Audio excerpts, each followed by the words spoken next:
तुम एक असेंबली का इलेक्शन जीतने के लिए गरीबों को अपने घर से बेघर कर रहे हो। अरे क्या तुम जमीन नहीं दे सकते?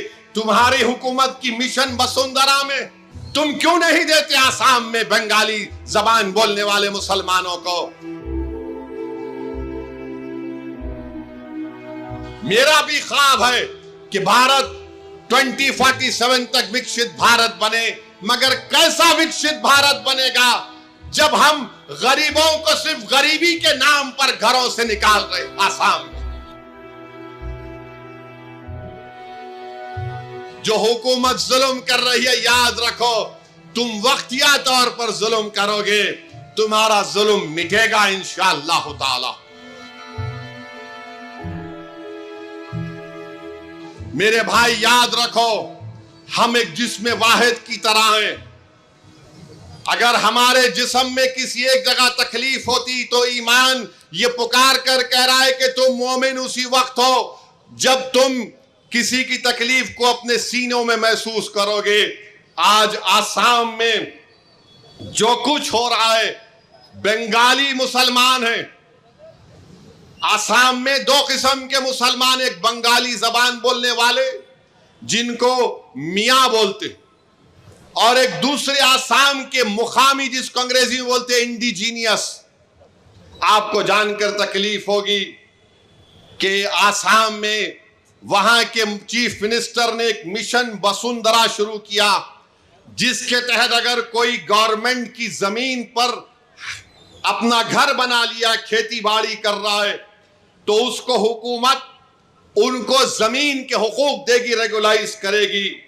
मगर बंगाली जबान बोलने वाले मुसलमानों को मिशन वसुंधरा में उनको जमीनें नहीं दी जा रही हैं। आप सोचो थोड़ी देर के लिए, जुलाई 2025 में 3300 बंगाली जबान बोलने वाले, बड़ी तादाद में मुसलमान भी, हिंदू भी हैं थोड़े बहुत, उनको बेदखल कर दिया गया, उनको निकाल दिया गया। कितने? 3300 परिवारों को, 3300 अफराद को नहीं। अगर 3300 को आप पकड़ लिए, उसकी बीवी और 2 बच्चे, तो आप यही 7-8 हजार हो जाते। एक महीना भी नहीं खत्म होने आ रहा है, करीब 7000 लोग बेघर हो गए। डुबरी में, लखीमपुर में, नलबारी में, गोलपारा में, और जो गवर्नमेंट लैंड पर घर बना लिए, फॉरेस्ट लैंड पर घर बना लिए। सिर्फ डुबरी में 1400 खानदानों को उनको हटा दिया गया। क्यों? क्योंकि वहां के मुख्यमंत्री कह रहे मैं थर्मल प्लांट बनाऊंगा। एक बड़े सरमायादार को बुलाकर कह रहे और पावर प्लांट बना रहे, और 1400 लोगों को बेघर कर दिया गया। फिर जुलाई 12 को आसाम के मुख्यमंत्री ने बयान दिया कि ये कौन बंगाली मुसलमान जबान बोलने वाले मुसलमान हैं जो 200-300 किलोमीटर दूर जाकर अपने घर बार को बसाते हैं। ये साजिश है, कह रहे हैं वो, कह रहे साजिश है हमको अकलियत बनाने के लिए। क्या कोई चीफ मिनिस्टर इस तरह की बात करेगा?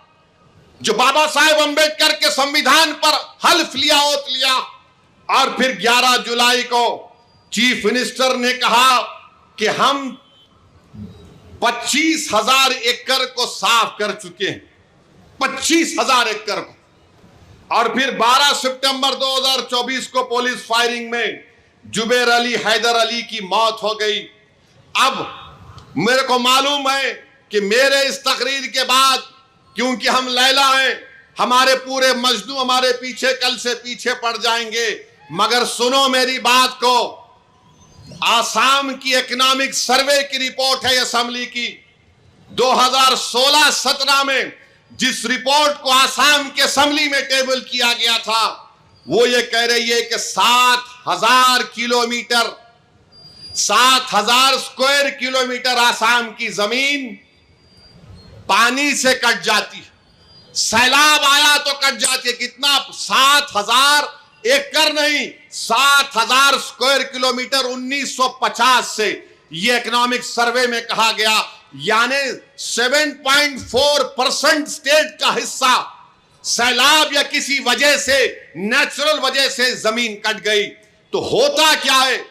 अच्छा, इरोजन में जो जमीन कट जाती है, 8,000 हेक्टेयर ऐसी जमीन है जहां पर ज़राअत नहीं कर सकते क्योंकि मट्टी जमा हो जाती। और आसाम में क्या होता, सैलाब आया तो लोग, ये जमीन कट गई, एक 10 गांव चले गए तो कश्ती में अपना सामान रखा, दूसरी जगह पर जाकर अपनी झोपड़ी लगा ली। बताओ ये कौन सी हुकूमत है जो झोपड़ियों को उखाड़ कर गरीबों को बेघर कर रही है? कैसा भारत, विकसित भारत बनेगा?